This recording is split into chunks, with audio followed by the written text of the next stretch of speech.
I'm gonna apologize to everybody on this podcast, man. I put Kendrick in the top 10, and maybe like a year ago. You know what? I would be way more comfortable with Snoop Dogg being a top 10 MC all time than Kendrick and Jada. You know, and I know we've said those things about Jada as well. I know a lot of people leave Snoop out of their top 10, and what I really noticed with this Super Bowl halftime show is minimizing Snoop Dogg is a big mistake. It was. It's the biggest And mistake of all he's the mistakes. biggest star on that stage. He's the best performer on that stage. Clearly. And he had some of the biggest songs that were just totally omitted from that show. And I start going down this Snoop Dogg rabbit hole and thinking about the different eras that Snoop was able to survive in. Death Row, we talked about this in a previous show. When Pac, Biggie, and everybody was alive, he was the biggest. Selling more records than all of them. Yeah. And then he went on and was able to survive in that No Limit era. Came back around, worked with the Neptunes. You know, him and Pharrell had some chemistry. Then him and Wiz Khalifa had some chemistry. Now he's doing what he's doing now. People are saying that Snoop Dogg ain't top 10. Well, why not? And I think a lot of people say that because he's not a lyrical miracle rapper. But when we talk about being able to put together songs and being able to stand the test of time, and who has a catalog like his, there's only a handful. You and I talked behind the scenes about it. It's like, well, he's intangibly great. He is. Like, he has intangibles that you just cannot teach. And really, if you want to look at him as an MC, Mike, the only thing that he is missing is the lyrical miracle, Wu-Tang, Nas, Biggie, Rakim, Redman, like just like superior rhyme skill stuff. Because he actually has everything else, Mike. What you want? You want somebody who can make songs? Well, I think he's the guy. You want delivery, voice, charisma, stage presence, performance, classics, classic albums. You get what I'm saying? Because, Mike, I'm going to tell you what, when you started talking about how Snoop got minimized, I really realized how much he really got minimized. Because I'm like, do you understand that Snoop probably could have done this show without Dr. Dre? He could have. Snoop could have done this show himself, to be perfectly honest. He could have came with the C-Walking to Drop It Like It's Hot and done Beautiful and Lay Low. Yeah. Yeah, or something. You get what I'm saying? And he could have went out there and, you know. He could have done it. I also didn't like the fact that, and you kind of spoke to it earlier, like going away for the things that made you. Like, would it be too much to have Corrupt go up there and do his part on next episode? Because Snoop had to go out there and do Snoop Dogg and, you know, all that stuff, and then do da-da-da-da-da, and it was, you know what I'm saying, it was a breath control thing because he's doing both his part and Corrupt's part. Was it too much to have Corrupt out there do something like that? Was it too much to even pay some level of tribute to Nate Dogg or something? You know what I mean? Well, they could have just scratched up. But Mike, that was my thing. That's why I told you I didn't want to hear the next episode, is because it's like, well, Nate's not here. So play something, you know, about the people that's here, because there's plenty of hits to go around, Mike. Okay, back to Snoop, though. I saw a comment that said, Mike is wrong as usual. Kendrick Lamar's music is better than Snoop's. Is it? No, the catalog is better, but... Is it? Yes, the catalog. Again, Snoop has these intangibles, man. Because I get it. Snoop has a lot of forgettable albums, but if we talk about the best stuff, you're not competing. Now, the best, you didn't parse it out by saying, well, who has the best high-end material? Because the best high-end material is Snoop. The best material end to end is Kendrick. Like, how about this? They do a versus, Snoop is smoking Kendrick. Oh, it'd be so embarrassing. But here's and what I I'm hope saying. y'all don't think that if they go 20 for 20, Kendrick's winning that. No.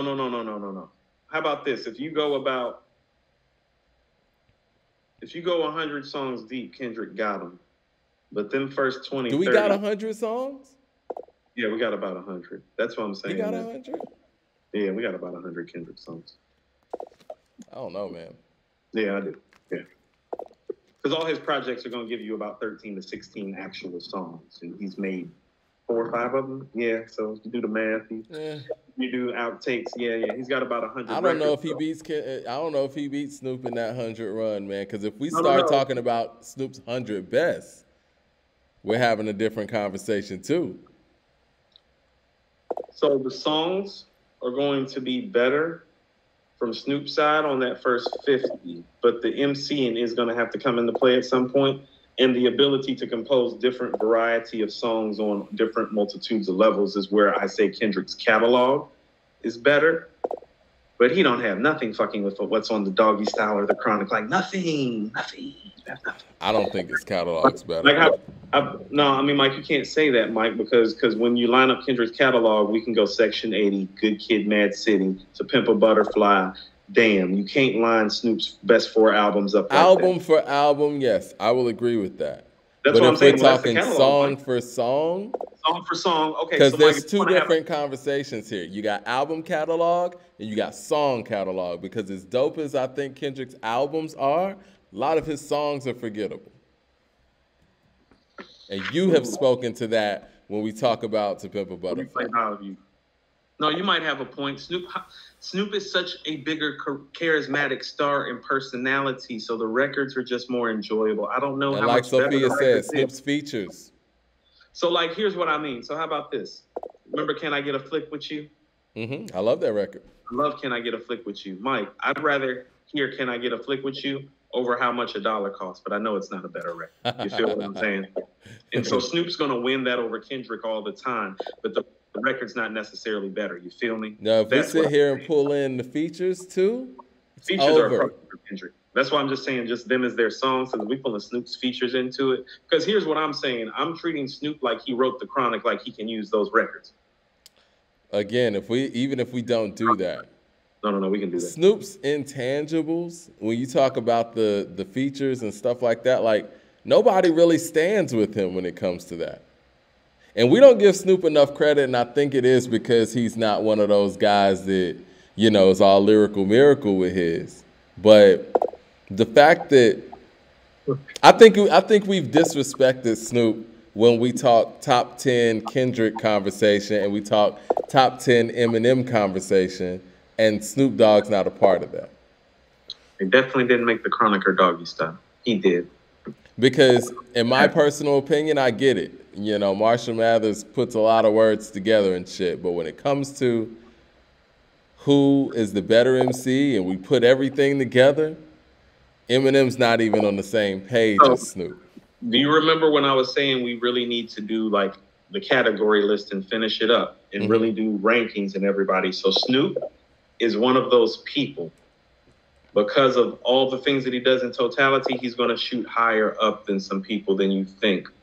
Like Kendrick, like Eminem, probably, if you weigh all things out. If you keep it on some rap shit, and most of these lists are built on some rap shit, not on the totality of the MC. When I'm talking about some rap shit, it revolves around the lyrics and the rhymes. Midget Mike says, shout out to him for the super chat too. He said, you can't compare 4 albums to 19 albums. It's unfair. And I totally agree with that. And you know what? We have to give. I'm not. I said line his 4 best albums up next to those. But see, that's you know what's different about that? And I would say like the first 4 maybe. But what we got to give Snoop props for is the fact he's 30 years in and he's still good, still active. And when you got somebody who, let's just be real, like you said, 6 years of activity, Kendrick hasn't even shown us that he could actually last 10 years active. No, those are all fair assertions when you're talking about the intangibles, when you're talking about the career, when you're talking about the length and the amount of projects. All I'm saying to you is that on some rap shit, when you line up Kendrick's projects, like all of them, because he hasn't done as much work as Snoop, and then you go line up Snoop's best projects after the Chronic and Doggy Style, it's all Kendrick. Kendrick got a better album than Doggy Style? First of all, Mike, not many people. Here are the albums that I think are better than Doggy Style. Illmatic, Aquemini, Only Built for Cuban Links, and Paid in Full on a Good Day. The end. I love Only Built for Cuban Links. I don't think it's better than Doggy Style.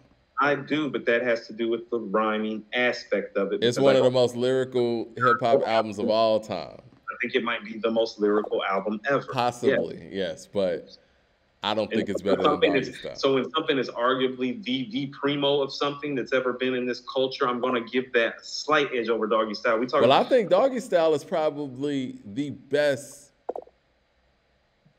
banging album.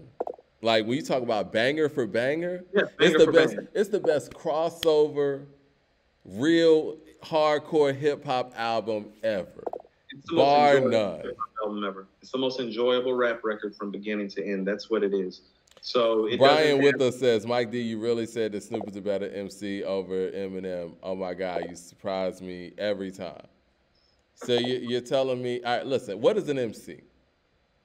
oh Lord, we're not jumping down that rabbit hole. You know what I'm saying? Because I want to know why y'all think that Eminem is a better MC than somebody like a Snoop Dogg who did make Murder Was the Case, who is a writer for a lot of people, who made something like What's My Name and made that shit jamming. No. I want to know. He might be. Hold on here. I hate to say this. Get into the technical aspect. We always get into the technicals when it's Marshall. No. Listen to what I'm about to say because I'm about to give you some context. Is Eminem a better rapper than Snoop in terms of his bar style? Yes. Listen to what I'm about to say. Much like David Ruffin is a better singer than Michael Jackson. David Ruffin didn't make Off the Wall and Thriller now, did he?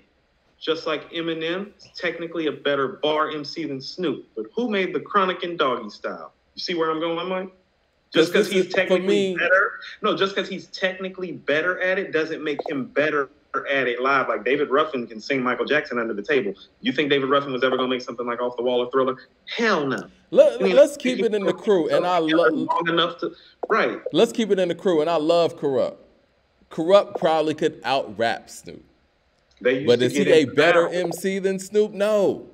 Right, and so Corrupt used to lose some of those battles, and he'll tell you and why. He's like Snoop style. Y'all must think that Eminem's a better MC than Slick Rick too, huh? Y'all must really think that. We talking this stuff. Like, where do y'all think Eminem is? Y'all must think Eminem's a better MC than Slick Rick too, huh? Man, please. Brian says Snoop ain't wrote a rhyme in decades. Really? I don't know, man. No, he's right. He probably hasn't written a rhyme in decades. He freestyles most of the stuff. Even this last album, you can tell he's going off the top of the dome. He's just that skilled, man. That skilled. And honestly, we want to talk about ain't written a rhyme in decades. Eminem shouldn't have written those rhymes he's put out in the past decade. Should have kept them in the notepad. Terrible. Shit is whack. Terrible.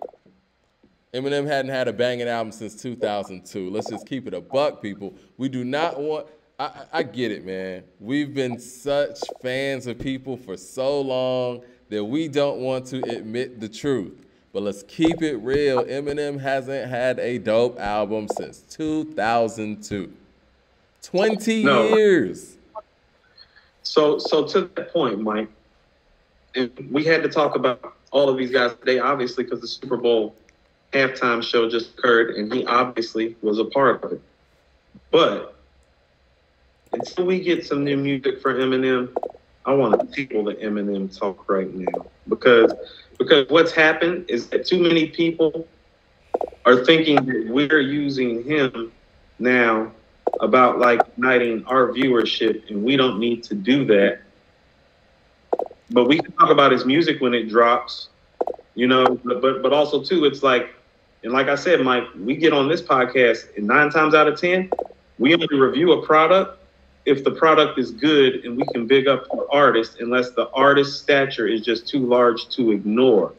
So we about to give it a rest, but we also about to rate him. Well, this is what I want to say before we give it a rest. You remember when he collaborated with Beyonce for Walk on Water? Can we not say for two superstar... For two superstar forces coming together, is that the biggest flop single ever?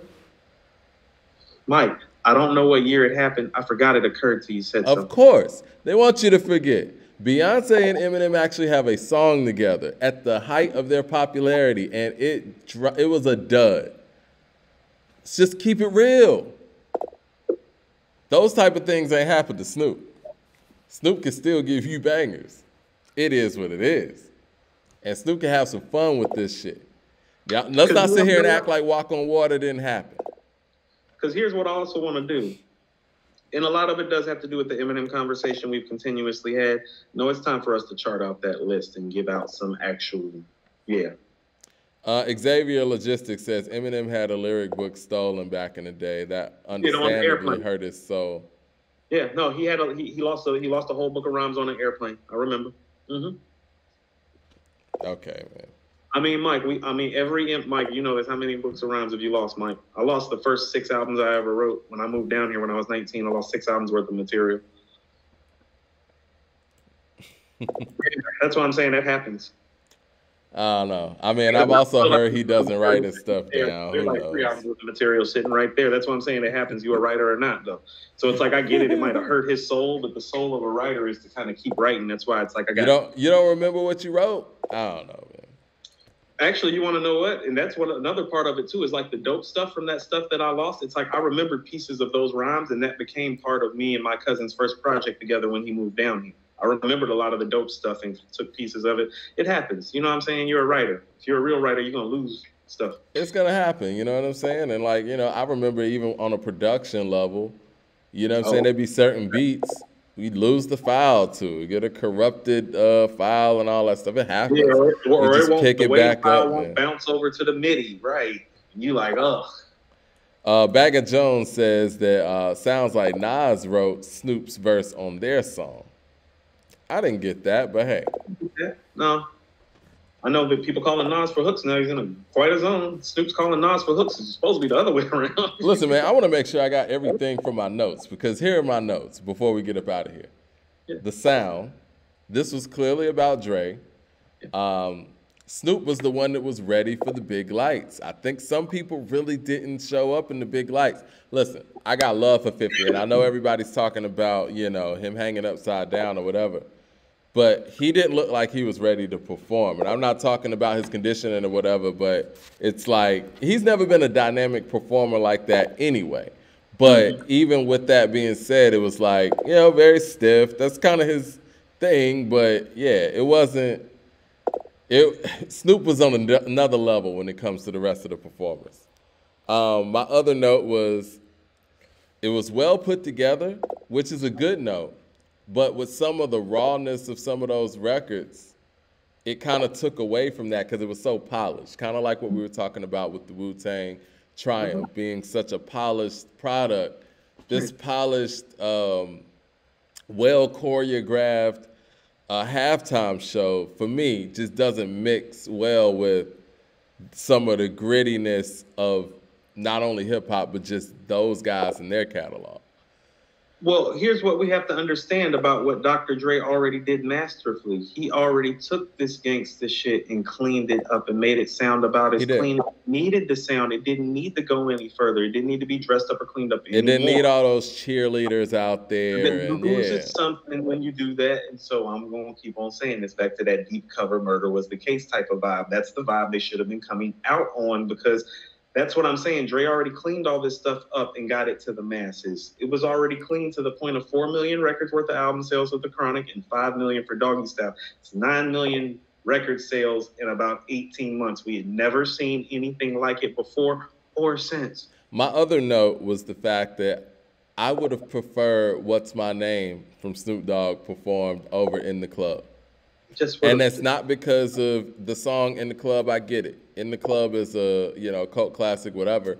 But, I mean, not a cult classic. It's just a crossover mega song. But I just think that 50 wasn't really ready to perform. And I think that that was probably a last-minute decision, too. Because I feel like they would have put 50 on the bill. Like, I mean, even with that. So, Mike, I don't have a problem with In the Club. It's like, why can't we have both? Why can't I have my In the Club and my What's My Name? Because he wasn't on the bill. That's why I said that. Okay, no. Okay, I mean, no, I get what you're saying, but I'm just saying, like in this world where it's like we want what we want. Well, I would want to hear both of those records. Like when 50 came out, I was like, oh, they bought Fifth out, and he's upside down. I was like, oh no, I'm like, that's cool, that's dope. I was like, I'm gonna take that. Okay. Brian Withers says, Snoop ever out-rapped another great MC on wax? It's a good question.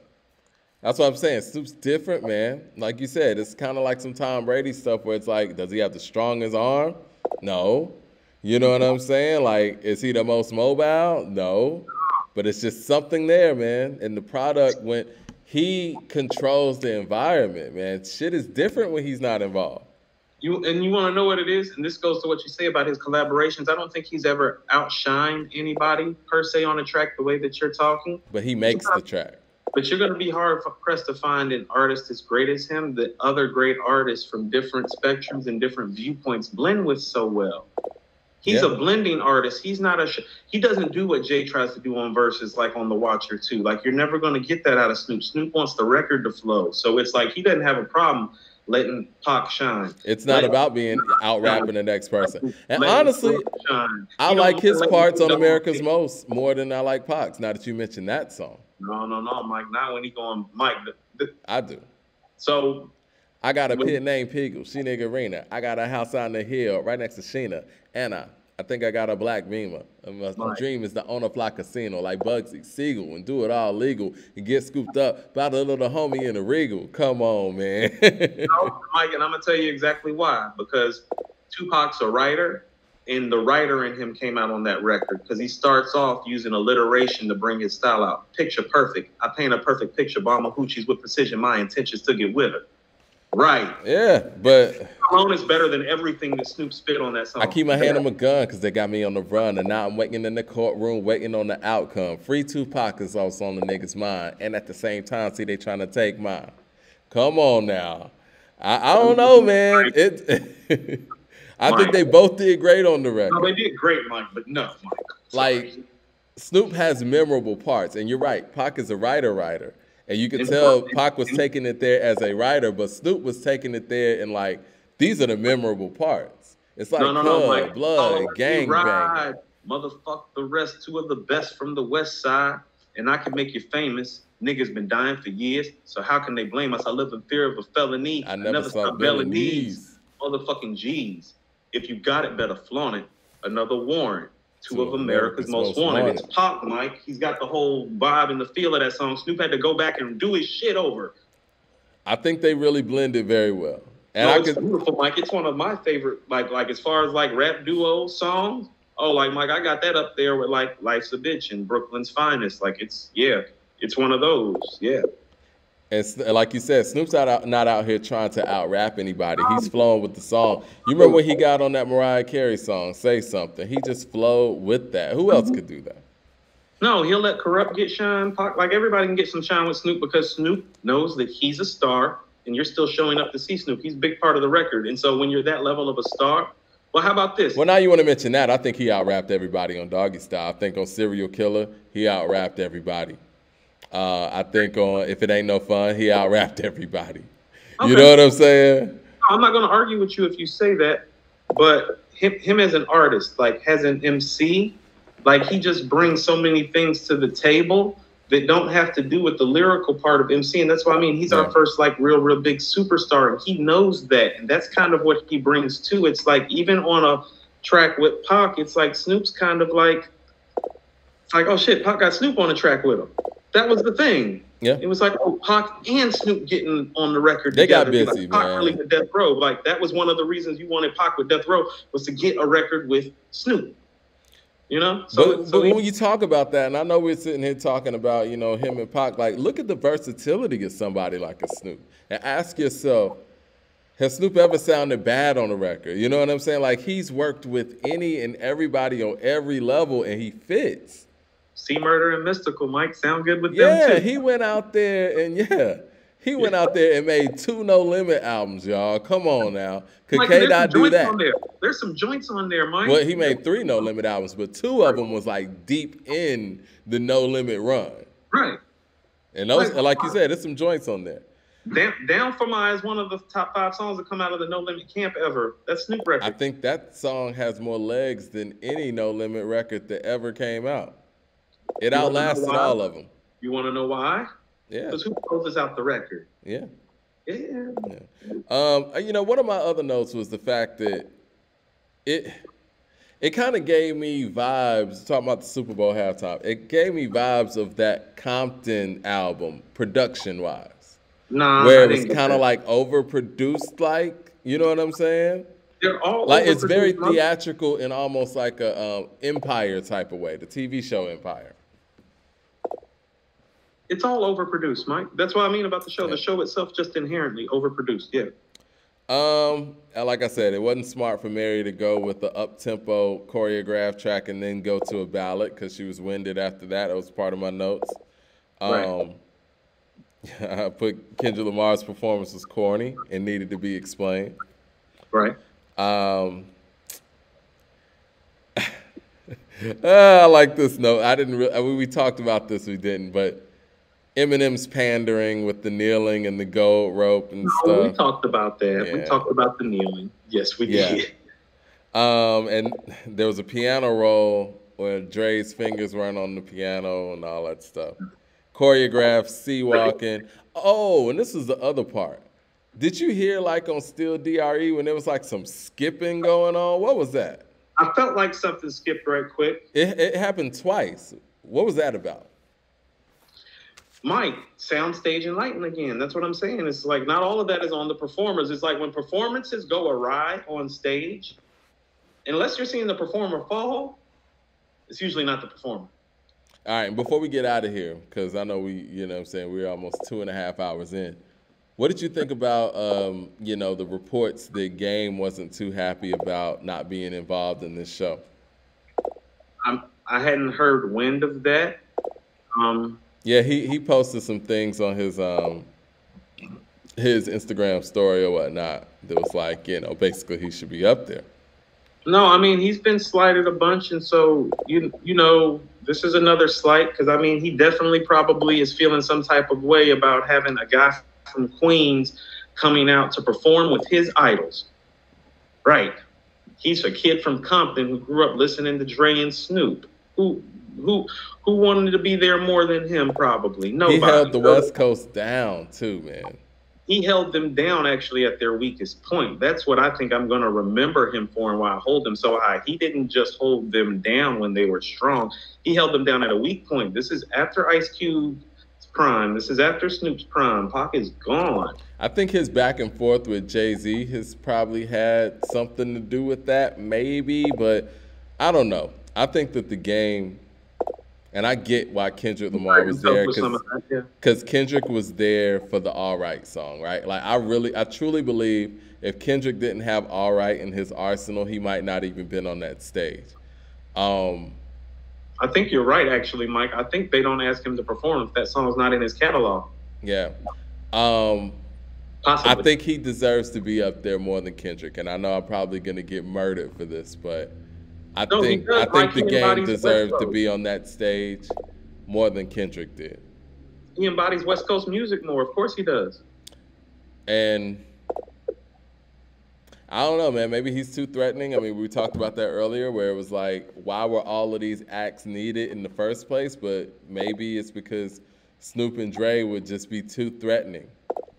But again, that takes me back to the beginning. It's like, okay, if that's the mentality and the notion, why would we even celebrate this as a victory? Is it really a victory for hip hop? Right, it's not. That's why I keep saying it's not threatening. Mike, they already cleaned it up as much as it needs to be cleaned up. If you're not accepting it on that level, we shouldn't want it. We shouldn't want it if it got to be cleaned up more than Dre already cleaned it up. That's part of what was so funky about it. It's like, man, he making this gangster shit sound really clean for the masses, ain't he? And still talking that talk. It's like, okay, Dre, okay, Snoop. So there needed not be nothing else done but to let Dre and Snoop be Dre and Snoop. That's what I'm saying. Let Dre and Snoop be Dre and Snoop. It's LA. It's a Super Bowl. We didn't need the Mike, you could have gave me Dre and Snoop and a 6'4" as a prop. We would have been fine. Yeah. No, straight up. I mean, they got the catalog for it.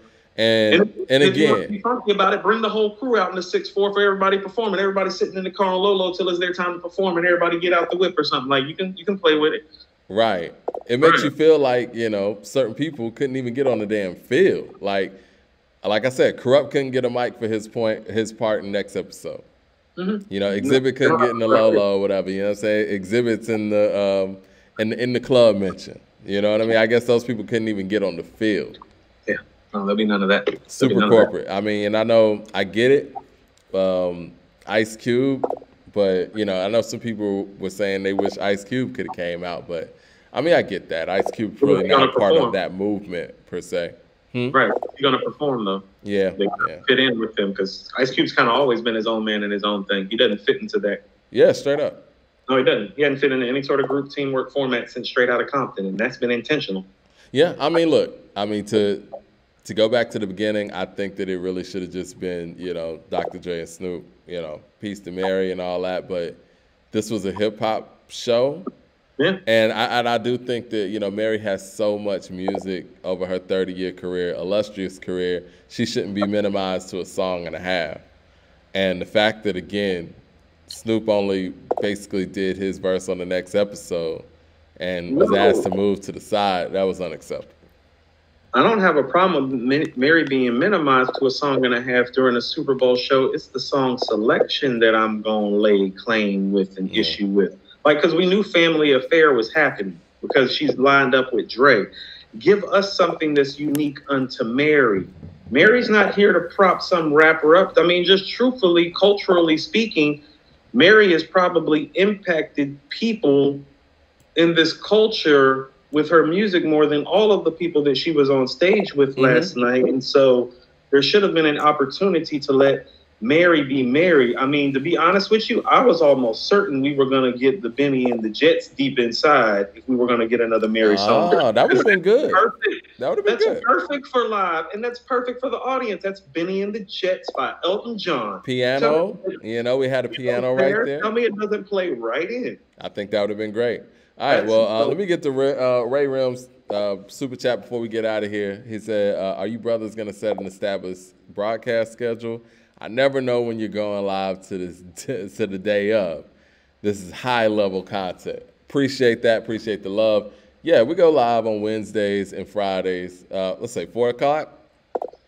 I mean, a lot of that is about my schedule and my day job. But Wednesdays and Fridays, you can expect to be seeing us pull up probably no earlier than 3, but no later than 6. Definitely. So that all depends on how the day goes. So you can be just kind of checking the feed between 3 to 5 on Wednesdays and Fridays, and we probably going to be popping in somewhere in between them. We're trying to do better about getting the base time down. A lot of that is my schedule and the different things that I do, but we're trying to land in that 4:30 time comfortably Wednesday and Friday for all of y'all. All right, well, y'all make sure y'all subscribe to According to Hip Hop on YouTube. I know we could go on and on. Make sure you hit the bell icon so you can know when we're going live. And yeah, man, we're going to holler at y'all Friday, man. I don't know if it's no new music, but huh? We got music? Any music? I don't know. Let me see. Let me check real quick before we get out of here. And anybody in the chat know any new music that's coming? Let us know. I mean, it is February. I'm hearing there's gonna be something in February, right? Oh, hold on. What's today's date? What's today's? Oh no. That's next week. Nah, it's the 16th. Let's see. Yeah, I forgot I was on airplane mode before we get up out of here. Conway is not this Friday, but next Friday is Conway. Is it? That's 225. That's next Friday. Not this Friday, but next Friday, 225. That's God don't make mistakes. Yeah, because it's the 16th. Wednesday the 16th. God don't make mistakes is the 25th. Yeah, I don't see anything. Oh, yeah. You know what? Yes, we got to talk about this Kanye West documentary. It's on Netflix. Now? No, Friday. No, I mean, I don't mean now. I mean, he has a documentary out on Netflix right now. Yeah, that's probably why he's wilding out so much on social media, About what? About what? What's the documentary about? It's about him. It has like old footage from College Dropout era. I saw a clip where he was in the office. I think it was either the record label or radio station or whatever. And he was rapping All Falls Down, and people treated it like he didn't do anything. You know what I'm saying? And they had somebody knock on the door. It's like, okay, yeah, your time's up or whatever. Did he put it together? I think he did put it together with like lost footage and stuff like that. People are saying it's great. Okay, I'm gonna watch it. Yeah, let's watch it. Let's talk about it, and then we'll talk about the new music that comes out. So, you know what I want to be great? What's the engineering on Donda 2. That's what I want to be great.